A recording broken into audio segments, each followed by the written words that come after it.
Welcome to the Deep Dive. This is where we take the sources you're curious about and, well, we dive deep to pull out the key stuff for you. That's right. We sift through it so you get the core insights without the overwhelm. And today we're tackling Robert Greene's The 48 Laws of Power, a pretty famous, maybe infamous book. Definitely famous, and yes, often debated. It's a really fascinating look at strategy, power dynamics, drawing on centuries of history.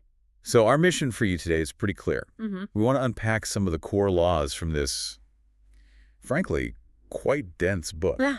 Give you those aha moments. Make these complex, maybe sometimes challenging ideas click. Think of it as your shortcut to understanding these concepts without reading hundreds of pages. A rapid induction, if you will. And just to be clear up front, we're exploring these principles as Greene lays them out, looking at the historical examples he uses. We're not necessarily saying go out and do this. Right. It's about understanding the analysis.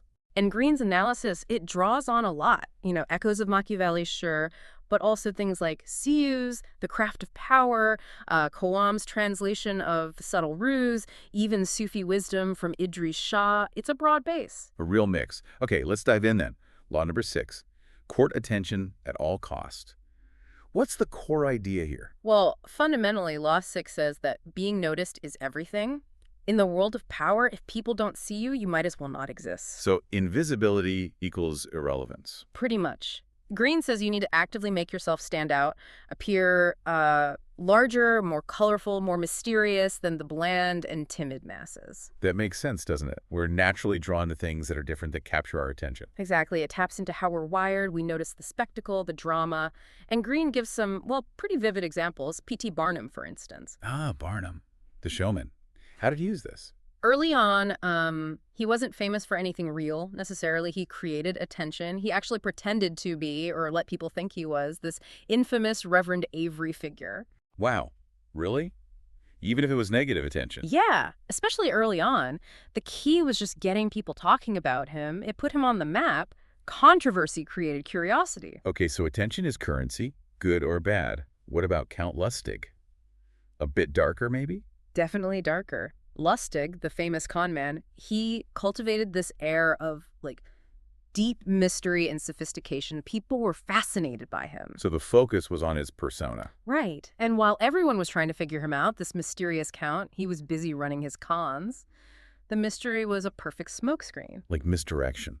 You're looking over here while the real action is over there. Yeah. And this isn't just a modern thing, right? Craving the spotlight. Right. What about Pope Leo X's advisor? Oh, not at all. This goes way back. In the Renaissance courts, very complex places, Pope Leo's advisor basically said a prince needs to grab attention. Through his behavior, yes, but also through, spending money. Big time. Extravagant spending. Yeah. Grand gestures, lavish displays. It kept the prince constantly in people's minds, reinforcing his status, his power. You couldn't ignore it. Okay, so Law 6. Get seen, stay seen, make yourself memorable. Got it. Now, Law 7. Get others to do the work for you, but always take the credit. Oof, that sounds... Yeah, it's sort of pretty ruthless, doesn't it? It really does. Like a recipe for making enemies. Well, from Greene's perspective, it's about raw efficiency. Why do everything yourself if you can leverage other people's skills, their energy? So it's delegation plus credit theft. Essentially. You get more done. You look like you're incredibly capable and productive, maybe more than you actually are on your own. It amplifies your apparent power. Okay. Pragmatic, but definitely ethically murky. Let's move to Law 12. Use selective honesty and generosity to disarm your victim. This feels like pure manipulation. It's definitely strategic. The core idea is that a single well-placed act of honesty or a generous gesture can catch people off guard, especially if they're already a bit wary of you. So you throw them off balance with sincerity. Exactly. It lowers their defenses. That one moment of seeming open-heartedness can make them trust you just enough for you to make your real move later. It creates an opening. Greene calls it a Trojan horse, right? A timely gift. Precisely.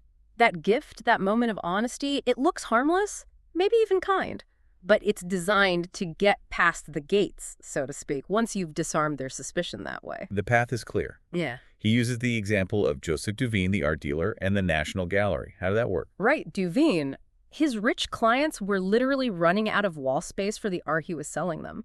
So his generous idea, help establish the National Gallery in D.C., convince Andrew Mellon to donate his collection. Seems philanthropic. On the surface, yes.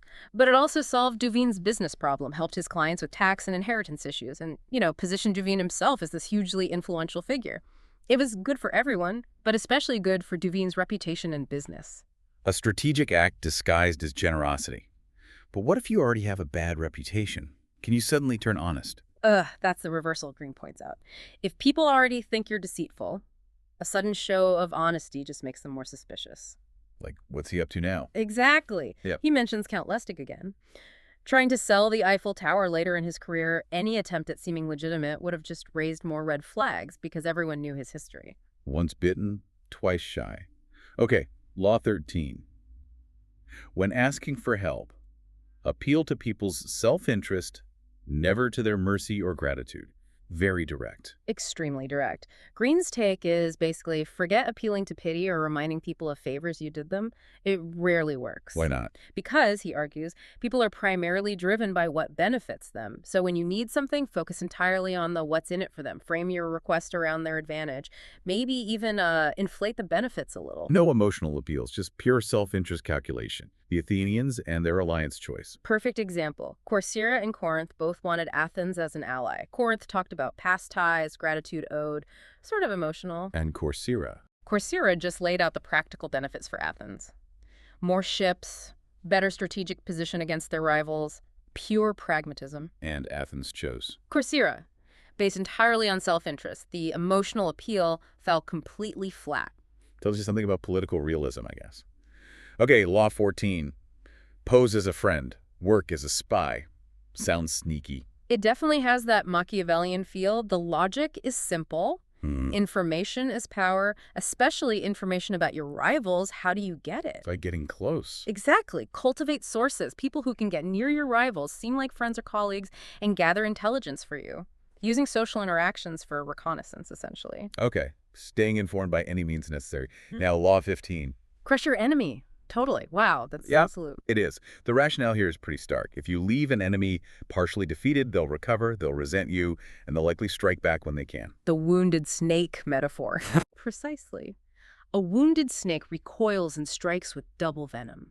Half measures, Greene argues, just breed future problems. You need to eliminate the threat completely. He mentions Mao Zedong's approach here. Yes. Mao often aimed for total victory, ensuring the enemy couldn't regroup or pose a future threat. It was about securing long-term control by decisively ending the conflict. But is total annihilation always the best strategy? Isn't there a reversal? There is, and it shows some nuance. Sometimes letting an enemy retreat can actually be smarter. If you corner them completely, they might fight with the fury of desperation. Making them more dangerous. Potentially. By leaving an escape route, sometimes they become demoralized, disorganized in their retreat. Paradoxically, letting them go might weaken them more effectively than a final bloody battle. It depends on the psychology of the situation. Interesting tactical consideration. Okay, Law 16. Use absence to increase respect and honor. This feels counterintuitive today with constant connectivity. It does, doesn't it? But the idea is rooted in supply and demand, almost. Scarcity increases value. If you're always around, always available, people can start to take you for granted. Your presence becomes common. So, you withdraw strategically. Yes. Create a bit of distance. Let people miss you, wonder about you. Greene says it creates a yearning aroused by his absence. It makes your reappearance more impactful. Like Louis XIV at court, Yeah. making people wait. Exactly. Louis XIV was a master of this. He controlled his appearances carefully, making courtiers wait, making his decisions seem momentous, partly because he wasn't always accessible. It amplified his aura, his authority. But there's a catch, right? Yeah. This only works if. Crucial catch. This only works after you've established your presence, your importance. If you're nobody and you disappear, you just get forgotten. Right. You need to be significant enough to be missed in the first place. Precisely. Timing is everything with this one. Okay. Now, Law 17. Keep others in suspended terror. Cultivate an air of unpredictability. Suspended terror. Sounds intense. It sounds dramatic, yeah. The core idea isn't necessarily about literal terror, but about keeping people off balance. If you're predictable, people can anticipate you, plan around you, maybe even control you. So unpredictability is a defense mechanism, or offense. Both, really.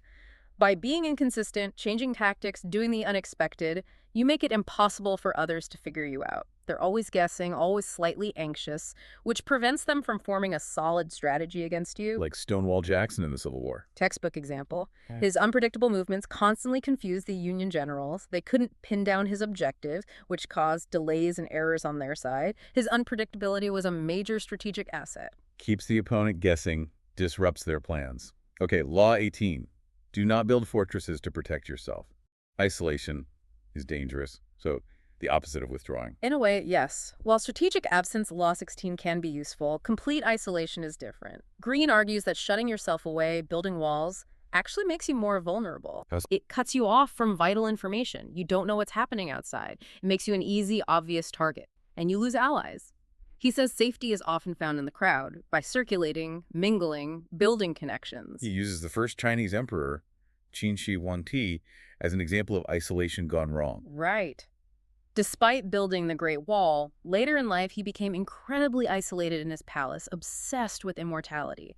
This isolation meant he lost touch, officials manipulated things, and his empire became unstable after he died.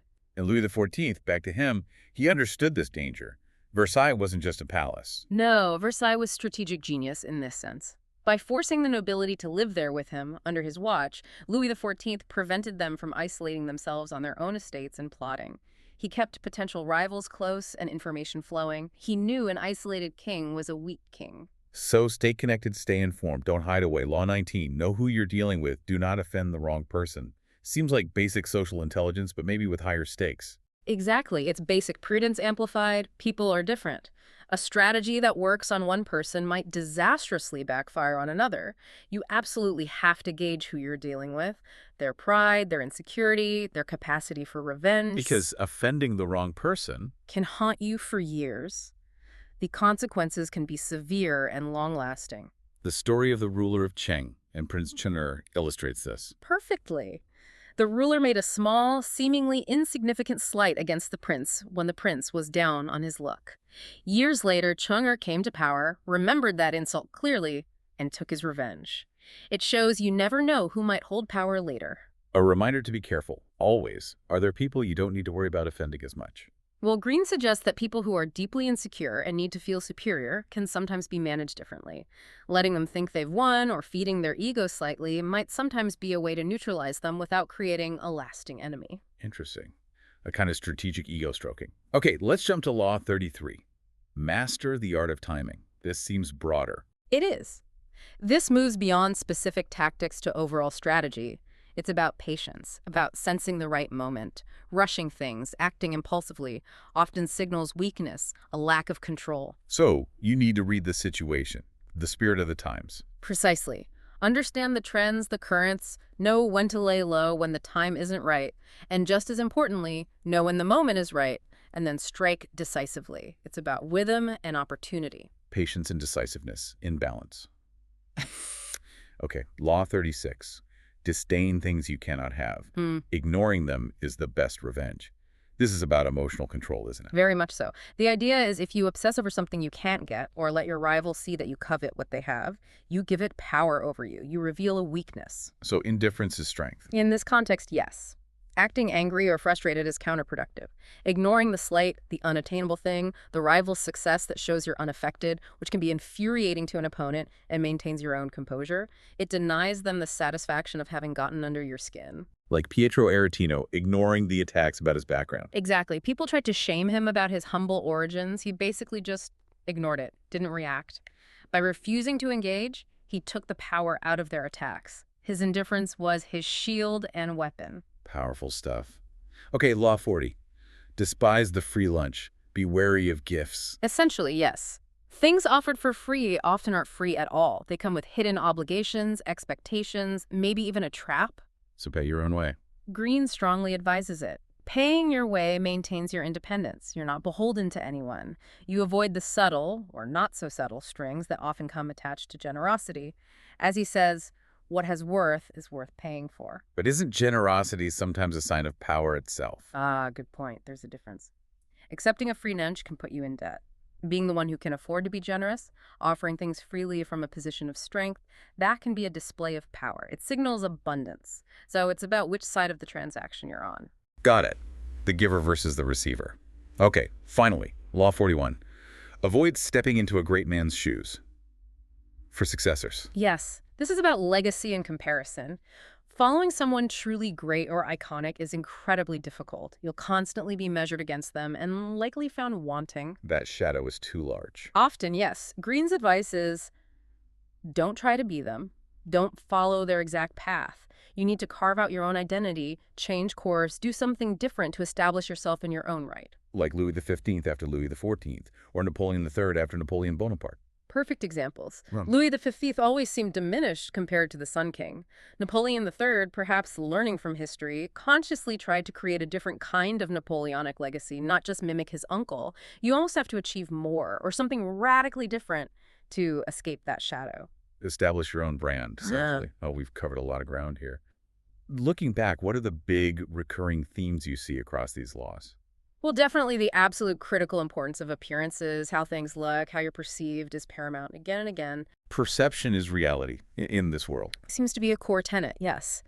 Also, a deep, perhaps cynical understanding of human psychology, what drives people. Envy, insecurity, greed, the desire to believe. These laws constantly play on those levers. And strategic thinking, always thinking ahead. Always. Long-term consequences, anticipating reactions, using timing, information. It's all about strategic maneuvering. Now, some of these laws, they can feel pretty cold, even manipulative. They absolutely can. And it's important to remember this is an analysis of how power has operated, according to Greene, not necessarily a moral instruction manual. Right. It's descriptive, not prescriptive. Exactly. But understanding these dynamics, whether you agree with them or not, can give you, the listener, really valuable insights into why people act the way they do in situations involving power, influence, and ambition. So a final thought for you listening. Maybe start watching for these dynamics in your own world, in your workplace, in politics, even in social situations. How might these laws even subtly be playing out? It's a fascinating lens to look through, and of course, if this has piqued your interest, digging into the 48 laws itself or the history behind the examples offers a lot more depth. Absolutely. And that wraps up this deep dive. We hope it gave you some of those aha moments. Join us next time for another exploration.